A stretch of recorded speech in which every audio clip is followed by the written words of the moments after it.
So,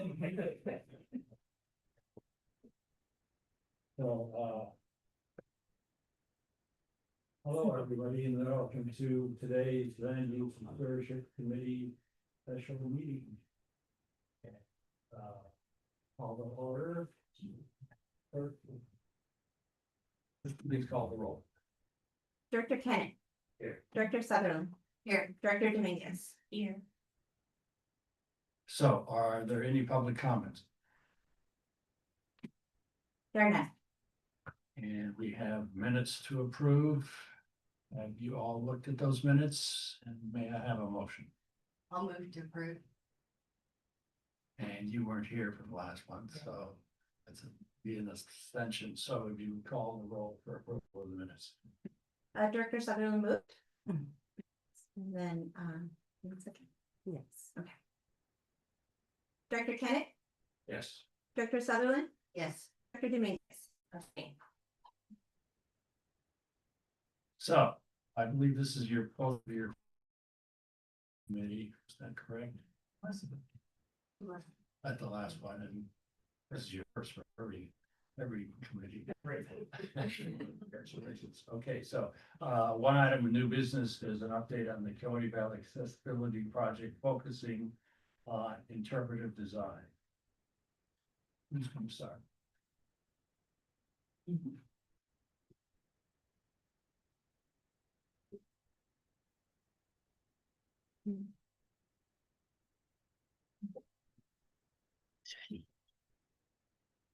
Hello, directors. My name is Thea Young, and I am the new Associate Open Space Planner with the Planning, Design, and Construction Department. I'm also the new Project Manager for the Coyote Valley Open Space Preserve Public Access Project. And I'm joined tonight by Mel Samantha, our new Education Administrator.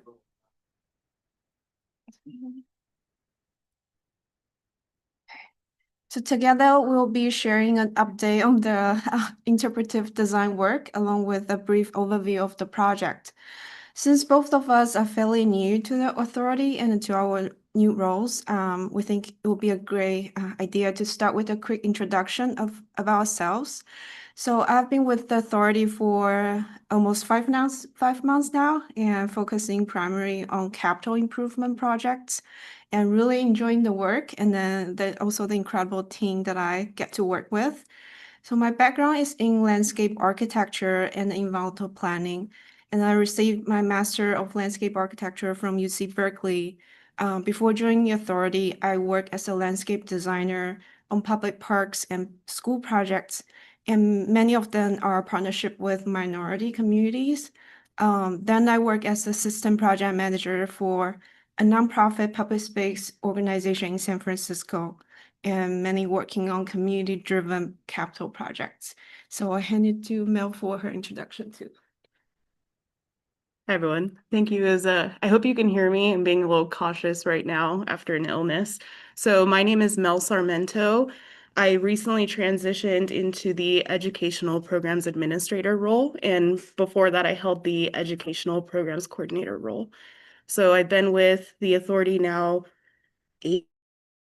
And in advance of that, I alongside the authority, having run grants that we received. I worked in the nonprofit sector for more than 15 years. And before transitioning here, I oversaw both the education and volunteer departments. So we ran a variety of programs, both stewardship and developing field trips, engaging programs for the public. Pretty much you name it, we did it. So it was very exciting to be here. And I'm really excited to share with you the project today.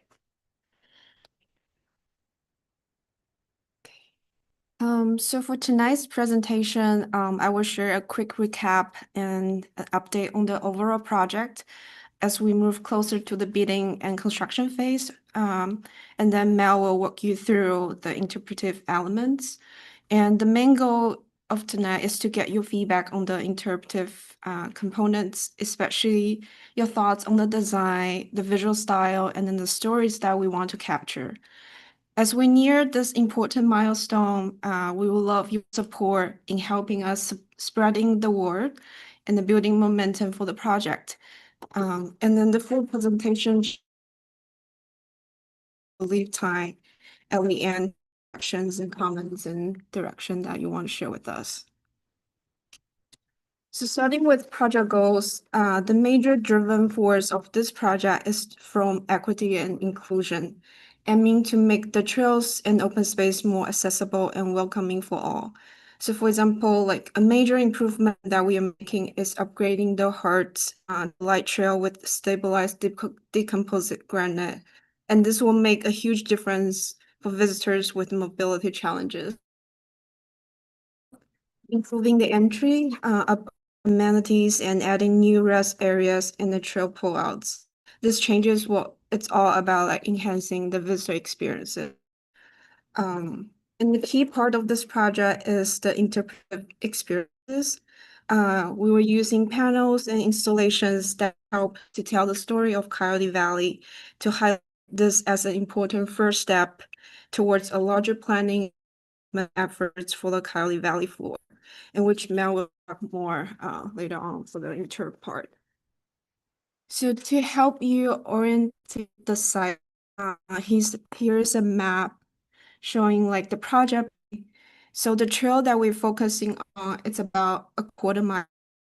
So when you arrive at the from the Palm Avenue, you will see a parking lot and the equestrian parking, and then from here, and then there's like 3 small shades with sittings, and this is where the trail begins. And then right now, the visitor have to kind of walk a bit to get to the existing kiosk, and there are currently like 2 interpretive panels within this project boundary. And as you can see from the photos, the trail isn't like well defined, and there are also some like drainages. And during our site inventory, our arborist also noted like some of the existing trail alignment affecting the health of the nearby oak trees here. So to address these issues, our improvements include improved ADA compliant parking, and then a new shade structure with kiosk information, and then a new gate for equestrian and bike access. So this will give a visitor a clear, defined, welcoming entry point to the preserve. And as you walk along the trail, the first stop is a new circle dedicated to our founders as a part of storytelling about the stewardship for the land. So you might join our Celebrating Roots event, helping out planting these 5 beautiful oak trees here as part of the design. And then we also have a bench here so people can rest there for reflection. And this place also provide a beautiful view and a sense of future connection to Coyote Valley. Nearby, the trail will pass a picnic area where we designed the layout to carefully protect the beautiful heritage oak here. And it's a great spot for a larger group gathering under the tree canopy. And for example, you can use this space for education programming. And the trail then cross a bridge over a seasonal creek, and then you will see 2 additional interpretive notes and then rest areas where the visitor can pause and then learn about the history and ecology of the land and enjoying the views from a more like a quiet setting. So this image here shows kind of the kiosk will be look like. And then this is a photo of the celebrates our event, our Roots event. And the project currently is under the and also undergoing the environmental review for National Environmental Policy Act. And then we anticipate the project construction beginning in spring 2026. And then we should be able to wrap up by fall, which is very exciting phase of the project. And in terms of project budget, the total budget right now it's around $1.8 million. And then we have been very fortunate to receive significant outside funding, including $200K from Valley Water and then $800K in federal funding secured by Representative Panetta. And these grants are a great examples to show like a strong partnerships and the shared commitment to equity and access to open space. On the interpretive design side, our education and design and the planning, design, construction team have been working very closely with our consultants to shape a vision that's beautiful, meaningful, and rooted in the site's unique character. The staff across departments also provided feedback to help secure these elements as impactful and resonate as possible. So with that, I will hand it to Mel, who will walk you through the interpret concept in more detail. All right, so for interpretation, I'll go ahead and start just by reading the overall theme. I think that'll get grounding for this. So the interpretation is rooted in the Valley Oak Savannah ecological community that communicates the longstanding tradition and land preservation and introduces visitors to the inhabitants of the Oak Savannah community. So the story of, so the interpretive signs tell a story of Coyote Valley's history, culture, and also the landscape. And it unfolds as you move down the trail. So we're going to take a bit of a walk today together, I guess you can say, from afar, and we'll just go over some of the interpretive sign, some of the themes that we're going to talk about there. So you'll see the first interpretive panel is over here, over by this new structure that we had talked about. And essentially the theme here is that it's a higher level introduction to the fact that humans and nature are connected. So there's a way that humans can protect nature, and on the reverse, we also receive benefits of nature, and that includes things like being protected from natural disasters. So transitioning into a panel highlighting the history of our space, and then it also acknowledges the previous and current stewards. And then the third and fourth panels address the vitality of our valley as a wildlife pathway and essential waterway, respectively. So the fifth panel will be designed in collaboration with our tribal partners, although those conversations are ongoing currently, so the specific design is still to be determined. Our final panel will honor our founders as the leaders who formed the Open Space Authority and have worked more than 50 years to protect our land, or protect the land. The piece also includes an implicit invitation and call to action to aesthetic. So in front of you, you'll see the Mayano Yakma signs. These are the interpretive signs from the, you can see that they're made out of metal. So the intention of this is to show the intentionality of our designer in making cohesive signs throughout the preserves. So although the specific material is not known at this time, we just wanted to show that there is a lot of thought that has gone into the designs themselves. So these are panels 1 and 4. So as we're, although they are consistent with the Mayano Yakma signs, they still honor the unique landscape and history of Coyote Valley Open Space Preserve. So here again are panel 1 and 4. So from the original design, we did request a dynamic content display. So also giving a sense of place. So that's where you'll notice some things like the Bobcat movement maps. You'll also see the Santa Cruz Mountains and the Diablo Range in the background, so that when someone's looking at them, they can feel where they are, and then they can feel grounded. We're also exploring potential materials, such as laminate, where we might be able to integrate some color. But although they are metal, we're still assessing, the Mayano Yakma signs were metal. Although we're still determining what the specific material is going to be, we're ultimately assessing cost and durability long-term. So regardless of the material and design, the consistency between the preserve signage is intended to bridge awareness of who we are as an agency across the preserves themselves. So this brings us to the Founders Circle and sign. So as you can see, we have the design here. The caption of the sign itself is not final. This is just a placeholder. So we do intend to have a plaque installed on the side of the sign itself on the frame. And the intention is community members can scan that and it'll link directly to our website so that we can keep it updated as we go. And it can remain a dynamic sense of information for the public. So you can also see, as Thea had mentioned earlier, that we do have those oaks that we had planted at the Celebration of the Roots event. We also have these boulders that are going to be installed, and these are to reinforce the fact that this is a permanent installation, to honor the contributions of our founders and their vision. So speaking of vision, this is the transition into what the sign looks like in the field. So just as the founders had a vision for our agency in Valley, this gives the opportunity for the public to see our preserve through a new perspective.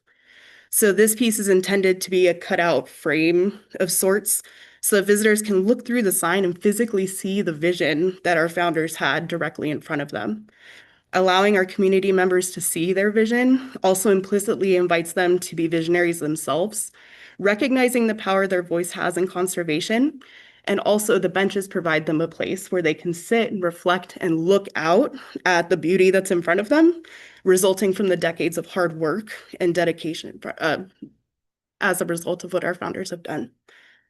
So the image, what's exciting about it is it's going to change. As you look through it, every season it's going to look different. It's going to be dynamic. It's going to be exciting. You're going to see something different every time. So this was the final panel that we were going to be sharing today with the founders. So we did want to, so with this, we have concluded what we were going to share about the project. So we just wanted to open the floor and hear if there was any thoughts that anyone had on the project overall.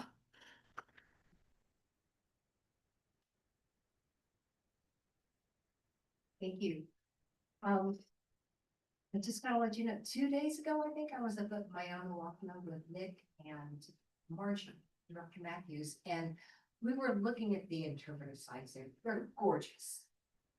The other thing that we noticed on not only the signage, but on the tables, there's no graffiti. There's nothing marking up anything, so, it was kind of like the signs were so beautiful, you wouldn't want to touch them. And then they were also placed where nobody's gonna, it's very visible, right? So I wanted to just say, your signage out there was impressive. The framing for the meta for Coyote Valley is phenomenal. And then I noticed that you had, Spanish, the possibility of putting like a QR code or something on that to link so people could get all languages there. Through the chair. We have had discussions about languages and we're still trying to figure out the best way to meet the widest audience and then still have a sign that that's accessible. We have discussed the possibility of a QR code. We've also discussed some other options, but right now we're still very much in the design phase, but languages are definitely at the forefront of that conversation. Thank you. QR code is up, right?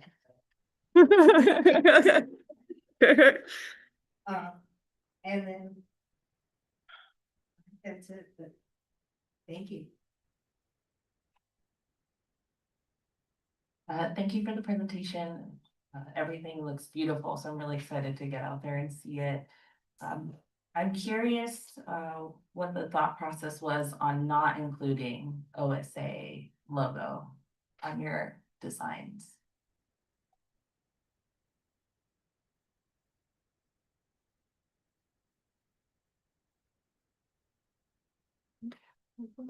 Through the chair.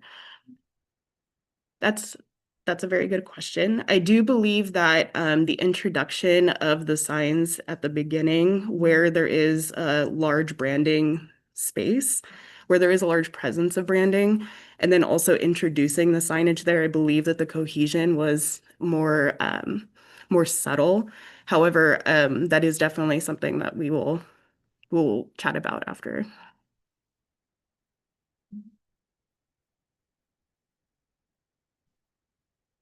Well done, thank you. I know the 800,000 is told it's probably gonna happen. But considering the source of that 800,000. Anything, what if it doesn't come through? I can respond to that. So, yeah, thank you for the question. It is a federal grant, that's true. We have been working through our consultants in Washington DC to, get ongoing confirmation that the money's still there. So far, things are all moving forward. We have a grant agreement. And we are, continuing to work on getting that in place. I believe it's on a reimbursement basis, so it won't arrive until we're actually spending the money, but so far, knock on wood. It's still in place. Yeah, okay, hopefully all goes well. So what's next? Yeah, through the chair, so, after tonight's meeting and also, we're still like gathering internal feedback on the draft. After we have all the comments ready, we will share with, the consultant. And then they will keep refining, and then we have the second draft due like in September. And then we'll finalize in November for the inter-panel part. That's kind of the interpretive design portion. Yeah. Next meeting in committee. Will be presented, the next update, The next meeting? Again, through the chair, we can, if you would like another update on this as we progress, we can get that. It'll depend on the timing for the next submittal, but we can definitely give. yeah, we'd like to get informed now. Is this going to the board, or are we just simply gonna report out from this committee to the board? Yeah, the board has already approved this contract, so the next time we were planning on this going to the full board, unless this committee would like us to bring this forward, which we can, would be the approval of the contract award. But we will, so if that's something the board would like, you can do that. Any other questions, comments? I do have a question. Did we go through like the community to get feedback on this? And you're nodding already that yet. I wonder, is there a possibility for CAC to get to review it? Cause Yeah. they got great feedback. Yeah, through the chair, that's a great suggestion. We're actually gonna take this to a CAC next Monday to talk about this. Yeah. And I wanted to say that if you need somebody to show how the new trail is accessible and the difference that it makes, I got people. Thank you. Thank you. That's merger. Question, or during public